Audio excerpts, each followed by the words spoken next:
listeners. Welcome to Grief Out Loud. Remember the last time you tried to talk about grief and suddenly everybody left the room? Grief Out Loud is opening up this often avoided conversation because grief is hard enough without having to go through it alone. We bring you a mix of personal stories, tips for supporting children, teens, and yourself, and interviews with professionals in the grief world. Platitude and cliche-free, we promise. Grief Out Loud is hosted by me, Janet Cristofero, and produced by Dougie Center, the National Grief Center for Children and Families in Portland, Oregon.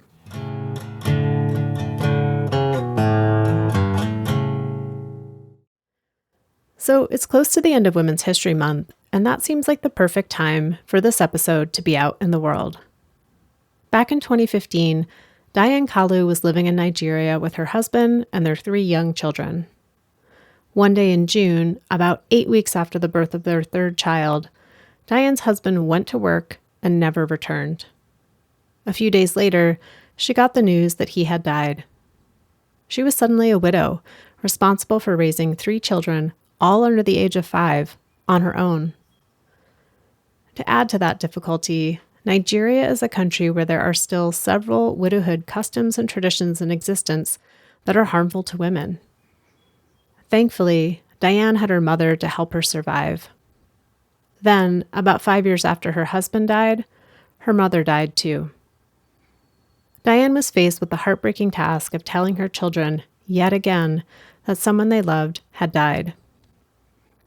Throughout both of these losses, Diane discovered a lot about herself and how her innately positive outlook made it hard to follow some of the community expectations she faced around how she should dress and act as a widow and as a grieving daughter. She also found a passion for helping others, specifically other young widows. She founded the We Care Lakota Foundation, an organization that helps young widows in Nigeria through emotional, financial, educational, and social support programs.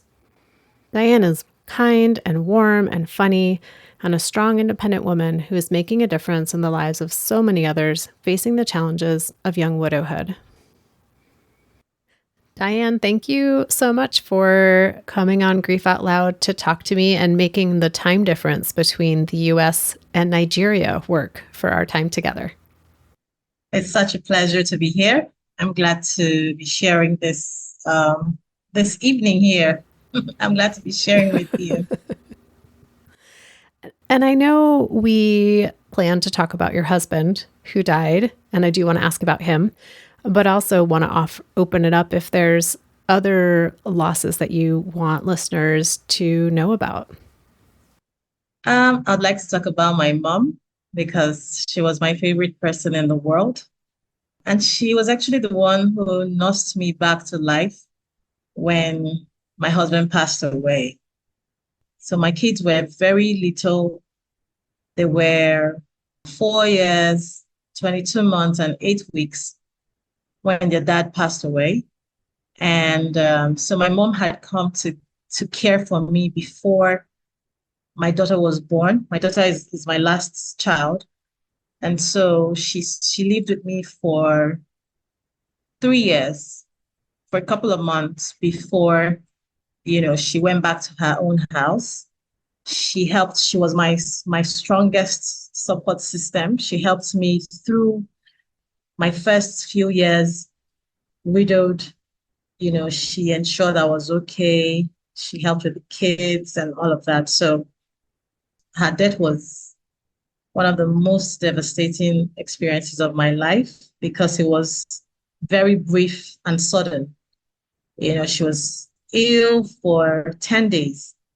The last I heard from her, I called her on the phone and asked her because we weren't in the same state, in the same city. So we had to talk over the phone. And I was also making plans to go see her. And she just kept saying, "Don't worry, I'm fine. I'm not going anywhere. I'm still here. I still have a lot of time to spend with you and the kids."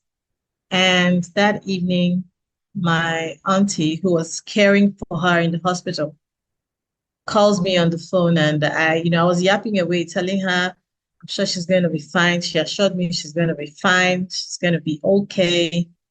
And then she just says, she's gone. I'm like, what? What are you talking about? She says, she's gone. Your mom is gone. Her voice kept ringing in my head, like, how? This is just barely 5 years after my husband passed away. I was just getting a breather from this whole experience, and this happened.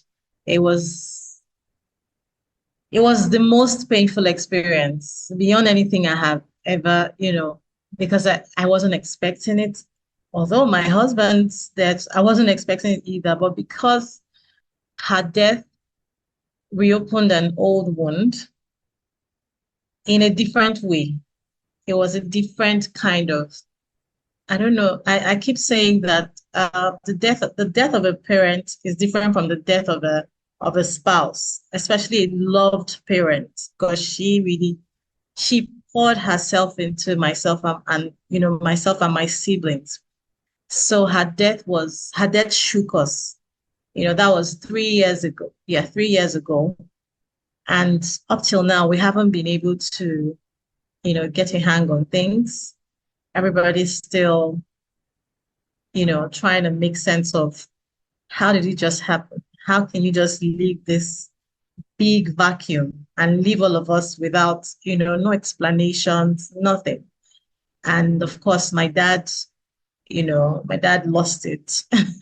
He lost it and went into depression and just so it's been a whole lot handling her death.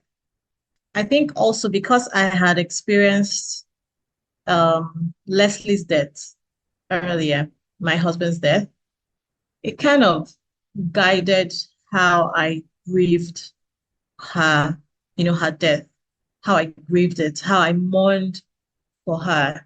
So, for example, over here in Nigeria, when someone dies, everybody has something to say to you. I don't know if it happens in America, but here everybody has something to say to you. And I know it's from a good place. They're trying to make you feel, good about yourself or trying to comfort you in some way, but sometimes it doesn't help. The words don't mean anything. They don't make sense, especially if I know you have never worn my shoes. So your words are empty. And sometimes, it's just annoying, at that point. But here, because respect is a big deal here. So when they call you on the phone, you have to listen through, they're saying things like, you're the oldest, you have to get it together, should expect you to get it. I mean, she's barely 24 hours dead, and you're asking me to hold it together. How in the world am I supposed to do that? Right? Hold it together. You're the oldest. You need to bring your siblings together. You need to make it work. I'm like, I haven't even gotten myself together. I haven't even gotten to tell my kids because they were very fond of her. I haven't even gotten I haven't even gotten a hang on what's going on. And then all these people are calling. I'm giving you jobs to do. Yeah, they have to call your siblings. You have to gather them. You have to do this. You have to. So, one of the things I did was I stopped taking the calls. So every time you call me, I send you a text message. I can't come to the phone right now. Drop a text message. They got offended. A lot of them got offended by that, but it helps me. It helps me keep my sanity. So that's something I miss her so much. I wish I could give 1 hour just to just to spend it with her. So yeah, that's about my mom's death. I mean, I was able to keep it together until I had to tell my kids. The moment I broke the news to them, that was what broke me. The expression, the the anguish in their voices, the pain. And I remember one of them saying, "Not again." That singular word just shattered me. I cried a lot, but I'm better. I'm fine. Quick to say Well, I'm fine. we're moving forward. Not fine, but moving forward. Diane, I'm thinking about your mom as the one that comes, supports you, surrounds you when your husband dies, and then your mom dies, and like she's the person who's there for you in your grief, and now you're grieving for her. Hmm. And I'm wondering if there's anything that you better understand about her experience of supporting you in your grief now that you're supporting your kids in grieving for her. Hmm. I would say now understanding the pain that she felt, watching me grieve and not knowing how to help me. I think that's that helplessness of watching your child grieve or your child go through a pain that you can't help them carry. They have to learn how to carry this pain. While I was grieving my husband, I would see her watch me. I would see her, you know, just helpless. All she just wanted to do was find a way to support me. But there was no way. The only thing she could do was just be there for me, take care of the children. But there wasn't anything she could really do to help me. I had to find a way to help myself through the process. I had to find a way to believe that I could walk through this path myself. And she was just there to say, okay, if you're willing to walk this path, then I'm going with you. Because the early days after he died, I had widow brain. I forgot everything. Like my brain literally shut down. I didn't even notice that was going on with me. But my mom caught it. She caught the fact that we'd have a conversation 2 minutes ago, and then the next thing she's trying to point me to that conversation, and I can't remember. My brain was blank. I had a brain fog, a severe one. And so what she tried to do for me, just to support me, is that she would write sticky notes. So for every conversation, because we literally used to get into arguments, she'd say, but we just discussed this. I'm like, I can't remember having this conversation with you. And so she helped me by she started to do sticky notes. She'll stick them on the fridge, stick them everywhere on the mirror, just so that I can remember. So the moment she started to do that, I began to realize that this was actually a problem and something I needed to work on. I mean, I had 3 children to raise. So I needed to find myself so that I could also help my children. So I started to do what I call brain exercises, cramming. Started to try to cram things just to see if it would help. And it actually helped me come out of that brain fog. What kinds of things were you trying to cram in? So I sing. So I started to learn songs, to cram songs. Just pick songs, score as much as possible, and then try to sing it back. So that helped my brain to, I don't know, maybe jumpstart, reboot, whatever you'd call it. So doing that consciously, doing that regularly really helped me. It helped me come out of it. So that it's almost like exercises for your brain, and Yes, music was exercise. really the way that worked well. Yes, exercises for my brain. So just watching her not being able to help me and seeing my children grieve and not being able to help them grieve her loss just made me realize the magnitude of helplessness she felt when I was actually in that position.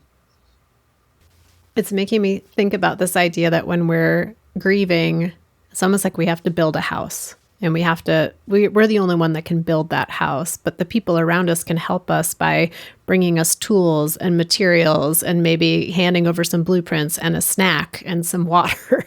And it sounds like your mom was really skilled at bringing you the supplies you needed so that you could build that house. Yes, I always say that love is stronger than death. And I mean, her love and the love of the people who were around me at that time. I had like church members come around, try to help. I think that shaped my healing process. It shaped the way I looked at life post loss. I always say that usually the first encounter someone has after loss determines sometimes how they process the grief. So because I received a lot of love, a lot of support, it made me a much more tender person, a much more compassionate person, someone who could receive love. I learned to receive a lot of love and also learned how to give it, to give it out. Could we talk for a moment about what are some of the unique obstacles and challenges that exist for widows in your country, in Nigeria? Oh, there are lots. There's so much. I always say that sometimes we're being oppressed by our dead ancestors. And that's because we have all these customs and traditions that are perceived to be what our forefathers practiced. And these customs and traditions were not favorable to women. So there are a lot of harmful widowhood practices like drinking corpse water. Like they'll wash the corpse and ask some women to drink it in some part.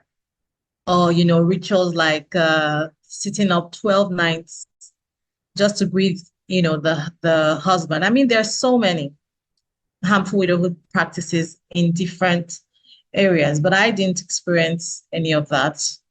But in my community and with the women I've worked with over the years, you would see them shaving of hair, isolation, wearing specific color of garments after loss. That I experienced. Some people felt I should have been wearing black all through. In certain cultures, there are people who believe that after the loss, you have to stay indoors for 40 days and not come out. So, and I keep asking them, if I sit indoors for 40 days, is it going to bring him back? If I wear a certain color of garment, is it going to bring him back? It's not going to bring him back. He's not going to come back. So why don't you allow this widow or this person to go through their grief to kind of find their way through this journey? It's already had enough. Why are you making it much more difficult, for them to go through? So there are a lot. Shaving your hair without your permission. That's another one and there are several of them they should be abolished. Are there any similar rituals or practices for men, or is it specifically for women who have had husbands die? Well, for men, it's a bit lenient. Men have it much more simpler, much more milder than women. That's why I said usually these harmful widowhood practices they aren't favorable to women. They're usually things that would harm the woman.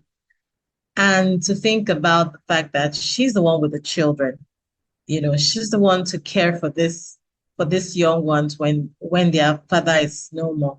Why do you need to pass her through, all these kinds of practices? Sometimes they treat some of these women as inheritable properties. A relative has to marry you so that you know you're in the family and they can take care of you and things like that. But for the men, it's not. They have it easy. They have it much more easier than women. Some of the ones you're describing seem, in a way, there's like the personal harm, but then also like an isolation piece of like cutting people off from community. And I wondered for you, in not doing them, did you also experience repercussions for not doing some of those rituals that cut you off from community? So these customs and traditions apply in in various societies within Nigeria. Right here in Nigeria, we have 36 states. These 36 states fall under different geopolitical zones.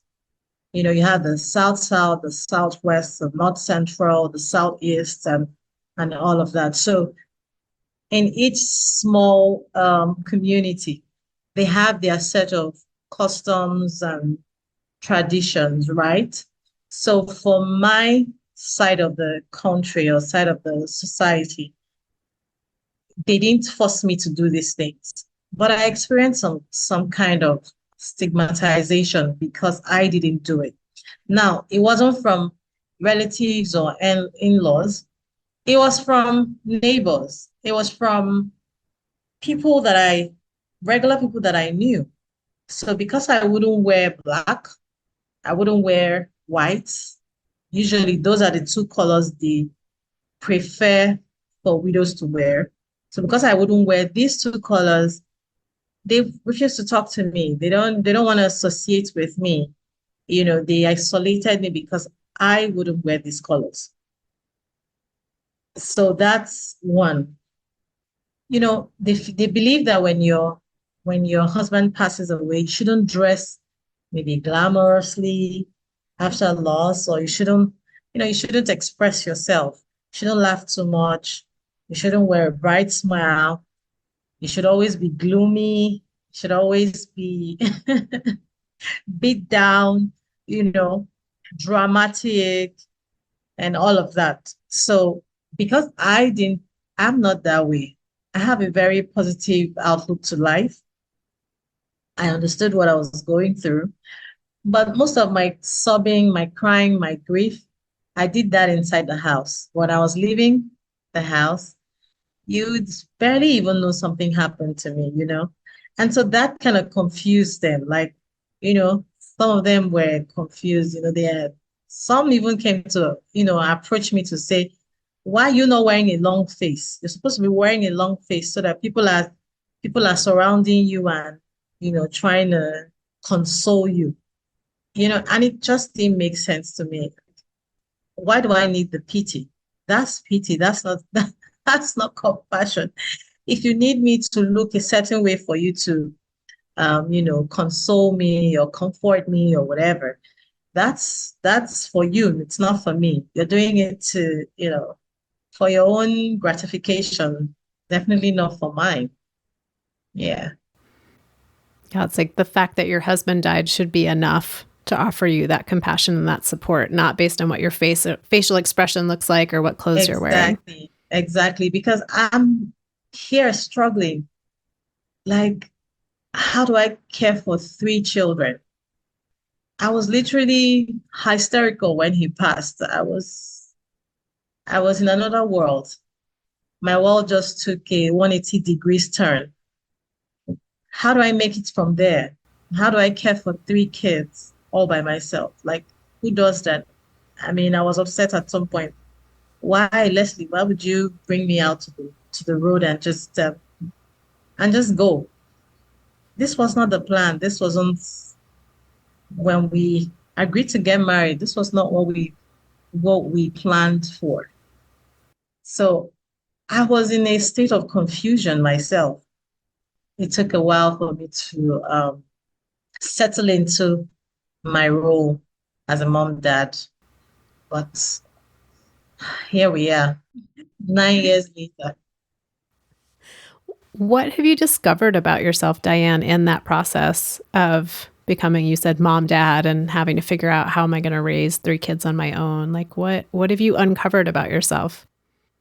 I uncovered a lot of things because, okay, so the first thing without going deeper was my resilience and my positive outlook to life. It was in that in those moments that I realized, I had this belief that everything works together for good somehow. I don't know why, I don't know how, I don't know when. I mean, there has to be something bigger than what I'm experiencing right now. So that resilience, I just knew that I was going to survive. One thing I've also observed over the years, I think personalities or temperaments could also play a vital role in how someone heals or how someone perceives life. I have a bit of a sanguine nature, can be, very joyful. So that helped my outlook to life. That helped how I processed, what I was going through. It helped me. So that's one. I discovered that I was a very resilient person. I discovered that I was very positive minded. And then I went for therapy. That also helped me, in discovering, childhood traumas that I had to deal with, things that could also, they show up in your grief. So yeah, the therapy helped me become more self-aware. And in being more self-aware, I became a better parent, a more effective parent, because I started to see myself through the eyes of my children, being able to relate better with them. And also I discovered how compassionate I was. I also embraced my creativity. I mean, a whole lot. Sometimes I say that, yes, it's been a terrible experience for me, but then it's also been, would I say, one of the best years of my life because I've picked up the things that could have destroyed me, all the hurt, all the pain, all the disappointment, because this wasn't the life I was hoping for. All the disappointment, all the pain I have experienced. And I've turned it, I mean, into something beautiful, like being able to help other women like myself in the foundation that I now run, which is an offshoot of my experience. And it simply just happened as a result of me sharing about my pain and how I was young and widowed, and everybody expected me to be old and scraggy and ugly and unwanted. And so I wrote an article about it, that this is what widowed looks like. I'm not old, I'm not ugly, I'm not what you think I should be. As at that time, I didn't know any other young widow. I didn't know any other person that was young and widowed. So it was frustrating to see people wanted me to be a certain way. And I didn't want to conform. I didn't want to conform to the stereotype. I wanted to break out of that. And so by the time I put out that article, a lot of people reached, a lot of women who had been hiding, their pain, who didn't have a way of expressing themselves. And, they sent me messages and like, wow, you said what has been on my mind. Wow, you're so brave, you're so bold, you're so courageous. I'm like, okay, so this is something that should be looked into. And so that's how the foundation was born. Before we go even more into the foundation, let's just pause for listeners to catch up and tell us a little bit like what's the name of the foundation and what's the work that you do with them. Okay, so the name of the foundation is We Care, WICARE, Lakota Foundation. So we cater to women, we empower women, but we primarily focus on young widows and their children as a result of my own experience. So in the foundation, we provide supports beyond the grieving process. We provide empowerment for their businesses because Usually, most of these women they're stay-at-home moms. So their husbands are mostly the breadwinners. And sometimes when the man passes away, the in-laws, the relatives come to take everything from them. So they are left with nothing. And so they have to start all over again with young children. We try to raise funds for, them, for those of them who want to go into small scale businesses. We help to raise funds for them, and we help to provide them monthly support, just something to support them in the meantime while they transition, like a transition support fund, just to help to stabilize them as they reintegrate. We help with the education, because here in Nigeria, we don't have any support for widows, single moms. You're on your own. You have to fend for yourself, and survival of the fittest and all of that. So we help to provide that. We also provide counseling.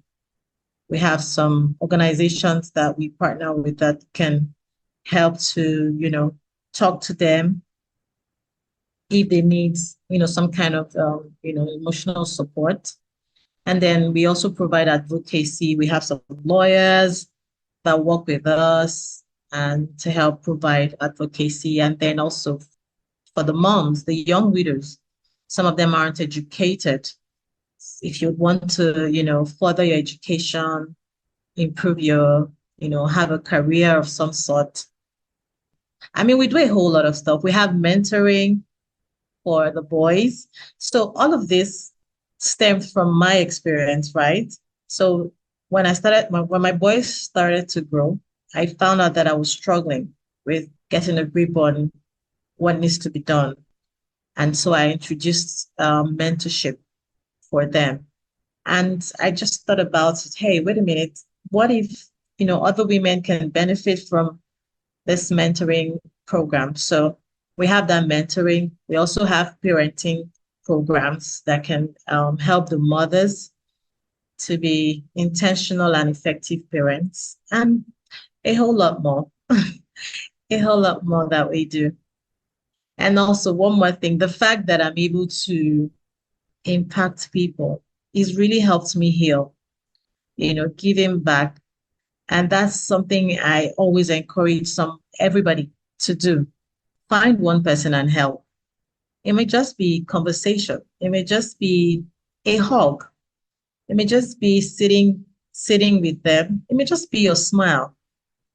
When you're helping someone, you don't realize that you're also helping yourself, kind of like a symbiotic experience. Yes. Before we wrap up, I have one last question for you. Okay. What do you think your husband would think about the work that you're doing now? He would be so amazed. I'm sure he probably wouldn't even recognize who I've become.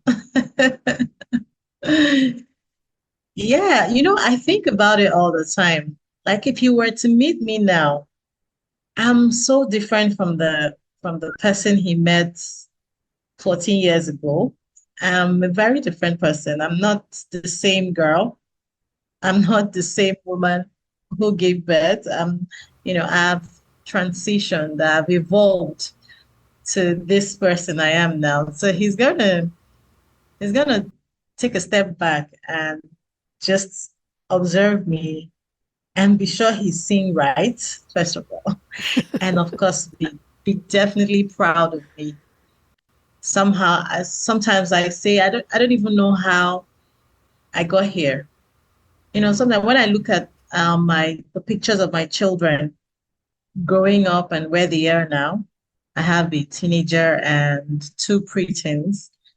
I don't even know how I got here. It's been a long, hard road, but I'm also proud of myself. I've learned to positively affirm myself, always affirm myself, because my ears are the first that hear me when I speak. And I believe that everything I say, it gets into me first before it gets out there. So I need to speak to myself the right way so that I would attract the right things for myself.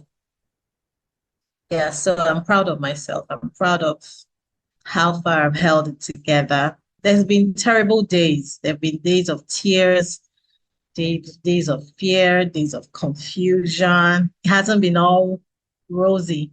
There's been days of disappointment, days of rejection, days of abandonment, days of just pure grief and anguish, and just wishing that, there was a man there. There was some masculine figure in the picture to just shoulder all of this. Because I keep saying, I'm not cut out for this. I'm not meant to carry this load. It's not meant for me. It's the man. The man is meant to shoulder all of this.